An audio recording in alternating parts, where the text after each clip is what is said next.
Today on the Pitchbook podcast, we have a special guest.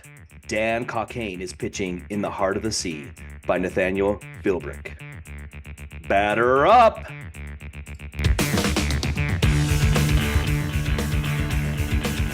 Hey, is that the right last name? Philbrick or something different? Yeah. Philbrick, okay. Hilbrick. Okay, sorry. I didn't know if I pronounced that right or wrong. Sometimes I can't read my own handwriting. Welcome to the show, Dan. This is how we do things. We let people see how the sausage is made. They love it. We're excited to have you on. I just found out that you are I'm guessing retired sheriff or Yes. okay. So again, not to sound corny, but thank you for your service. We appreciate that, and I know that that's not an easy job. Tell us the craziest or a crazy story that you're allowed to tell us that happened to you while you were a sheriff. Well, probably the one that had the most impact on my life. I was getting old. I mean, 30s and not married, and so everybody in the world was trying to get me married. And they kept telling me, "Oh, you need to go meet this girl that's working out at this ranch." And I'm like, yeah. And so after about 6 months, we get a warrant for. And so I take it in and show all the deputies that, yeah, see, told you so. And so then I send a deputy out to get her to arrest her, and he came back without her and said, "Oh, I just told her she could come in and take care of this." And so that all right. And then like the next day or two, I think her brother was getting married and she was helping, so he let her slide. And then a couple days later, she walks through the door to the sheriff's office, and I just looked up. It's kind of a long hallway, and said, "I'll take care of this one." And now we're married. I got it from awesome. Here, buddy.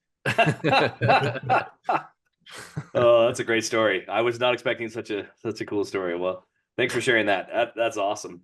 Well, we were talking earlier, and you mentioned that you are listen to the show and that you're getting all these books, and you picked out a book that seems like it's going to be right up my alley. It's called In the Heart of the Sea.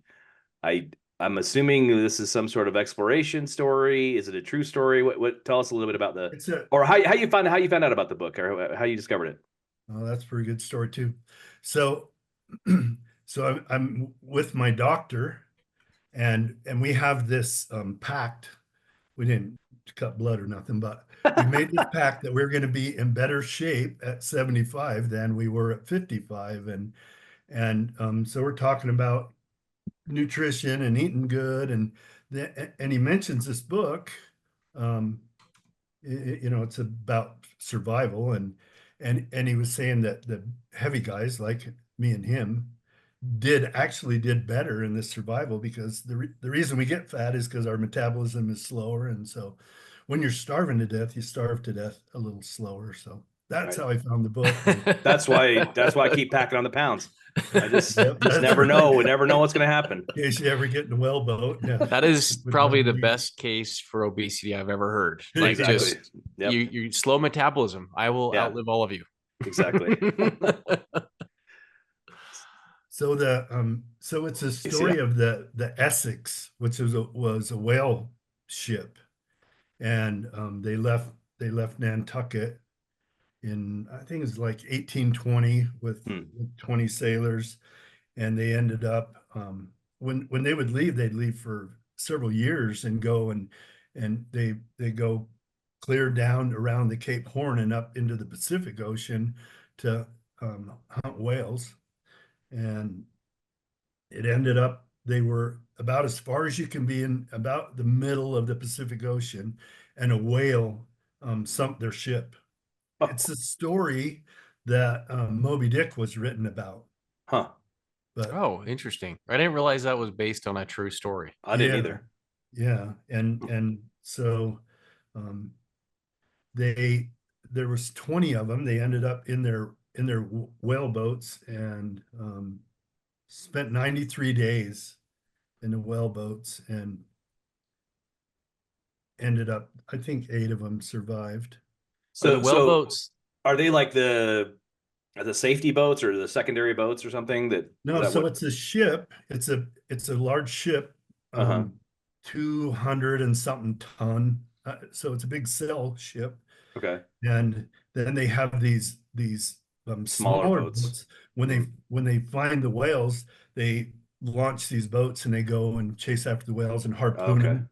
And then they Got it. tie them to the boat and they drag the boat around the ocean. They called it the Nantucket sleigh ride when they had these boats tied to a whale, and eventually they kill the whale and then drag him back to the ship and butcher him just for his oil. They just Wow. take the oil and leave the rest. Huh. So it's I don't know. I'm interested in leadership stories, and studying that. And so that's once I started reading it, I realized, oh, this is a Donner Party story. Mhm. Oh, okay. We used to we used to take kids up to um, Echo Canyon and talk about leadership, these young youth leaders and and talk about the tragedy in the Donner Party. The monument is in California, but the tragedy was in Fort Bridger, Wyoming, and right there in Echo Canyon, where these leaders made decisions there that created a place for the monument over there. And this is one of those stories. So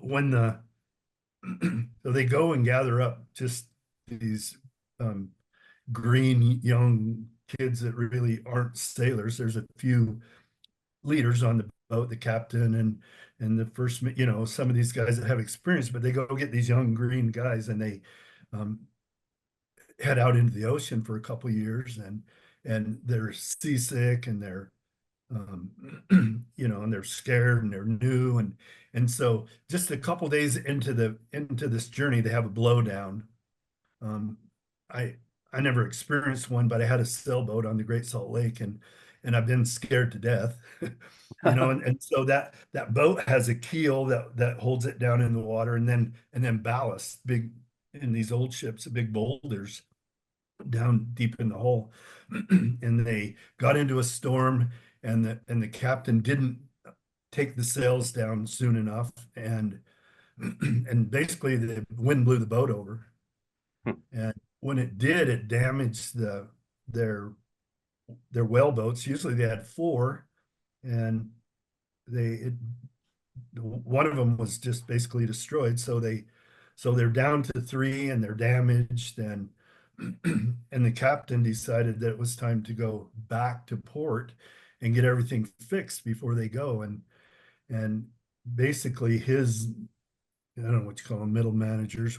I call them bus drivers, but these guys that are leading these kids that are scared to death, they know that if they go back to port, these guys are gone. They got to go find a new crew. And so, so this captain doesn't really take his leader position. He just kind of says, okay, and we'll keep going and repair them on the way. And so in my, that's where the tragedy began. They went down with these bad boats and so they go down around the Cape Horn and it takes quite a while. And they come up it'll be the west coast of South America. Mhm. And they get almost up to the equator and all the whale grounds where they've whaled in the past, there's no whales or very few. And so they hear about this place that's out in the like say it's about on the equator and about right as far as you can be from land anywhere in the Pacific Ocean. And they go out there and they find a lot of whales, and they're off um, the ship with these whale boats out catching whales. And this great big whale, over 80 feet long, which is huge for um, one of these big sperm whales, comes up and basically just crashes into the boat, Hmm. hits it in the bow, and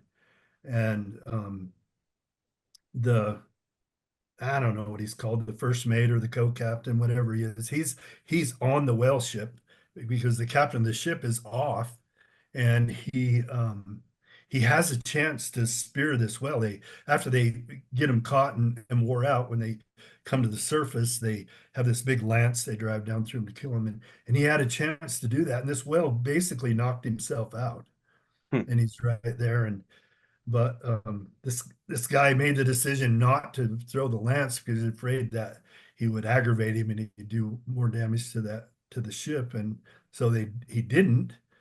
And this whale goes out, gets his senses together, comes back and hits the ship again. And those old ships don't sink immediately. I think it was floated for 2 or 3 days, but Mhm. basically they came back with the whale boats, loaded as much provisions on the whale boats as they could. And it's kind of interesting. I found this personal connection.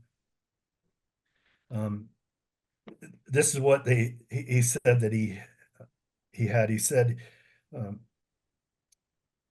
the captain had salvaged 2 compasses, 2 copies of Nathaniel Bowditch's New American Practical Navigator, and 2 quadrants. They use those for navigation. No GPS. No GPS, no. But this book, my grandmother was a Bowditch, and so over the years I've been trying to do this research, this family research, and the Bowditches are from Newfoundland, and I just couldn't find any information.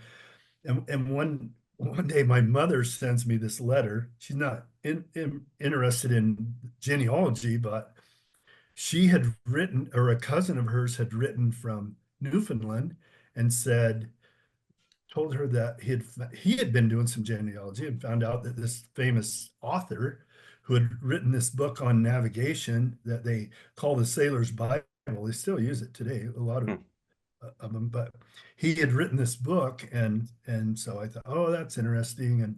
And so then I'm in New York with my wife on a trip with her work, and she was at the jewelry store or something, and I didn't want to go. And so I'm walking around New York, and I go to this bookstore, and it's closed.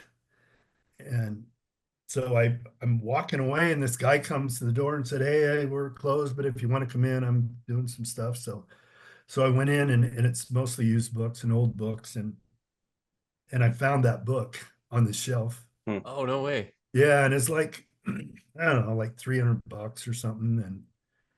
And so I was looking at it, and he said, are you interested in that book? And I said, no, probably not for that price. But, I found out this was a relative of mine that wrote that. And he said $60. No So way. book. Wow.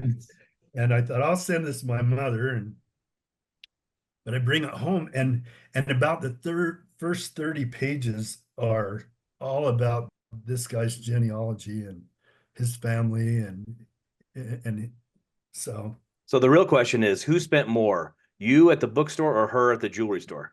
I'm sure the jewelry. There was maybe a chance when it was 300, but 60, I don't know if we could get away with that. So yeah, that's awesome. So anyway, that was they grab these copies of this book to kind of prepare them to try and figure out where they're going to go, what they're going to do, right? Yeah. So they're out in these little boats, and their ship is sinking. These are rowboats, and the ship's sinking, and they go and get some lumber and build up the sides of the boats, try to make them a little more seaworthy, and they once again they have this council, and the captain says, we there's Tahiti and some of these other islands, and they're in the direction that the trade winds blow, but nobody knew about them. All they all thought they were full of cannibals, and so they were afraid of going there and getting eaten. And so the captain decided they need to go to Tahiti, and the rest of them decided that wasn't a good idea. And so he just went along with the crowd, and I think they spent about a month on the sea, and they came to a little island. I think they left 3 guys on the island, and then kept trying to get to South America, Hmm. and just eating hardtack, and they run out of water and can't catch any fish, and just so they get to the point that they start dying, and they end up making a decision they're going to eat these guys that had died. Oh, really? So to dehumanize it, they would take their heads and their hands and their feet and get rid of them, and then then it was more like a piece of meat. And so they tried to stay together as much as they could. One of them, the captain in the boat he was in, actually got separated from the other 2, but they got to the point in his boat that there was there was no one dead, and so they drew lots and ended up killing this kid Oh to eat him, gosh. so the rest of them Wow. could survive. Wow. Yeah, it's just a tragic tale, and they say after 93 days they finally got to an island and found a whale ship, and um, but this author, it's one of those books where you're on the ship with them, Mhm. Yeah. It's really good. I really enjoyed it. I've read, um, I don't know if you've read Shackleton's book, but I read one and I thought, oh, this is great. And then I had heard people say, oh, if you want the real tale, you need to read his diary. And that was just painful. Shackleton story. Yeah. Yeah. If you read his diary, if you read the story, it's great. But you read his diary, and it's really hard to So boring. this story is in the 1800s Yeah, Yeah, I think 1820s. in the let me heart of see. the sea. Yeah, 18. 20. I think they 1819, started. 1819 it looks like. Yep. Okay, 1819, and then Shackleton was in the like early 1900s. Yeah, yeah. Yeah. Wow. And so you compare just the leadership styles there, and and here you have an experienced captain that just he was just missing one of those qualities to be a true leader, and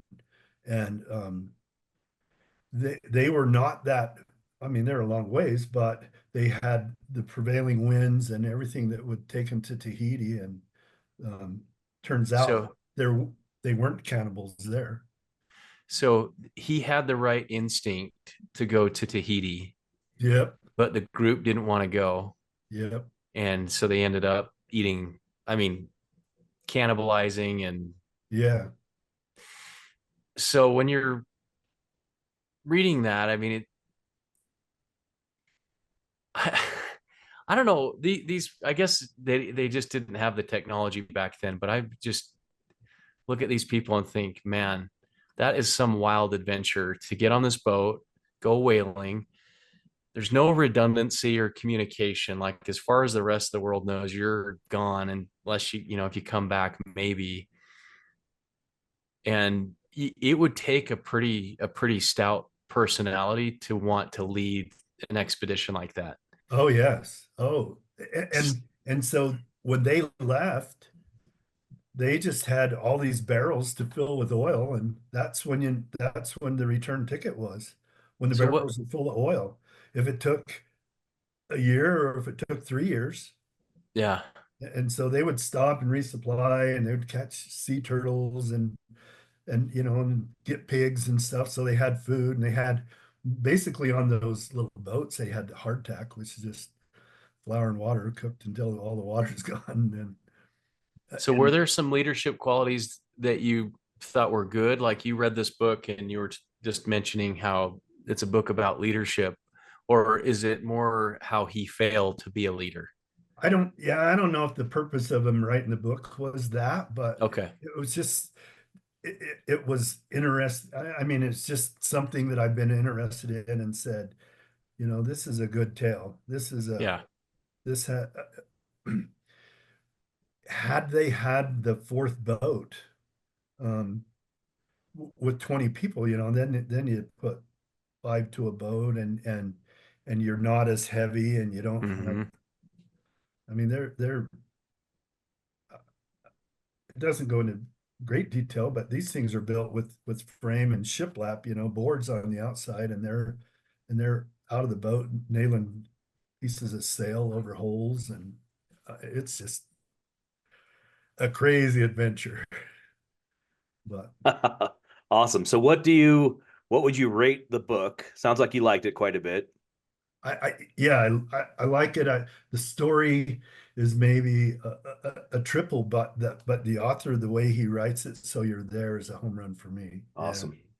yeah. Okay. I love that. And the whole time I like dying to give you this recommendation because I have not pitched this yet. And I've read it, but it's been a while, so I need to read it before I pitch it. But I'm going to give you an assignment here. And I don't care if your wife gives you trouble for buying this book. I'll buy. You This send is me how the I got check. this mess You in send me first the place. check. I'll buy this book for you. It is awesome. It's called The Isle of Blue Foxes. I think Stephen Brown, I think, is the author.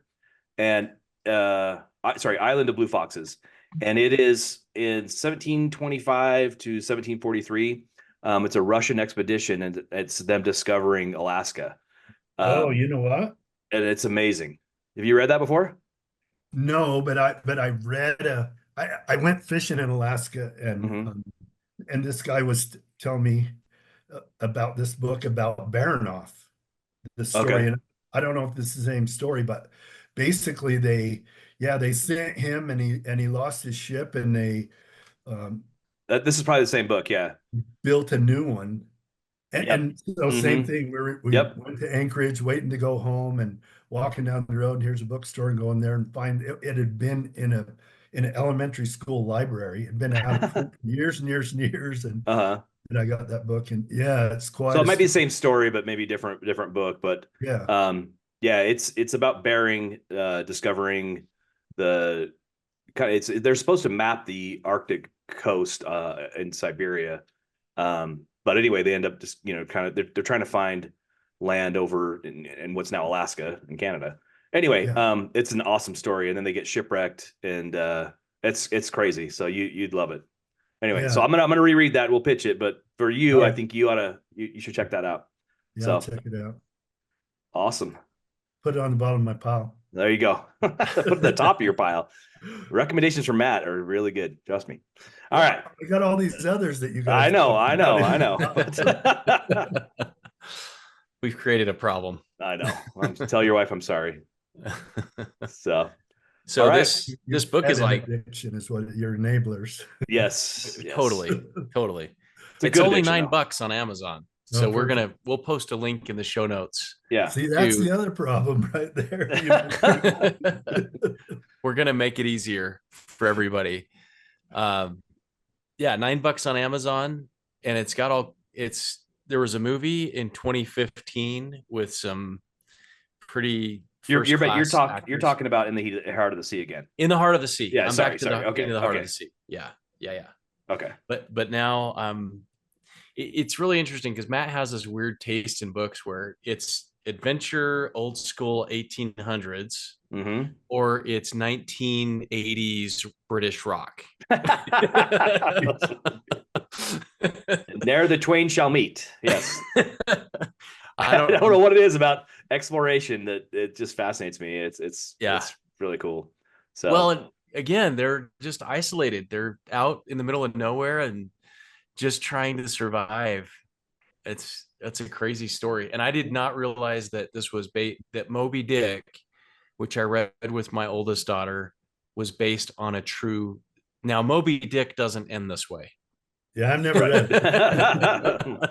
It doesn't end that way. So it's really crazy, like the adventure of the human spirit. And I feel like in the times that we live today, we're very protected and safe and sheltered. I'll never have to go hunt a sperm whale ever in my life. And it sounds like, to Matt's point, just that adventure. People want to, I think, have those kinds of experiences, but I don't necessarily want to eat my crewmates. No, right. no. Yeah. So Definitely not. So what do you take away from the book, Dan, what's like your big lesson that you pull from the book? My big lesson is, if you're the leader, make a decision, listen to all that stuff. But if you've made a decision, stick with it. Okay. That's cool. It's not a democracy. Not in those situations. The books I've read, it's interesting how the captains are very punitive. Like if somebody's a mutinous, right? Like they're going to the brig, it's interesting that they have to kind of keep control in those situations. Like Captain Cook, I think, was kind of known for being kind at first, and then after a while, he just got kind of tired of being, nice to everybody because, he would get taken advantage of and had to kind of buckle down and be more punitive. So anyway. The same thing in this one. Yeah. Mhm. They're complaining about beef and yeah. Yeah. I think they had to be that way. Yeah. I think so Because too. Yeah. The It's life or death, mutiny- right? Like sometimes obeying the orders of the captain, they've been around, they know what they're doing, especially for those guys that are green, Right. it could Yeah. be life or death for sure. Yeah. So, And in the case of the Donner Party, that they were following a captain that wasn't like that. That's Mhm. what created that tragedy. yeah, you'll have to come back when you read that book. Oh, yeah, it's a good book. All right, Dan. Probably Well, the best story too on the $300, $60 book. yeah, exactly. To it. That's That's awesome. cool. Yeah. Well, thanks so much for coming on, Dan. We really appreciate it. Thanks to all of our listeners. We appreciate it. If you want to come onto the podcast and pitch a book, let us know. Reach out to us. We'd love to have you on and give us a pitch on your favorite book. We'll see if it's something that we want to read. We've read a couple of guest pitchers books, right, Zach? And we appreciate you guys coming on, Dan, especially. Appreciate thanks to Deja Vega for letting us use their music. Everybody like, subscribe, and share the podcast. Let's all get addicted to some books. Make sure our spouses are upset with how much we order on Amazon. You can use the link in the show notes to purchase and to help out the podcast. So thanks very much. We appreciate it. And we'll catch you next time on the Pitchbook Podcast.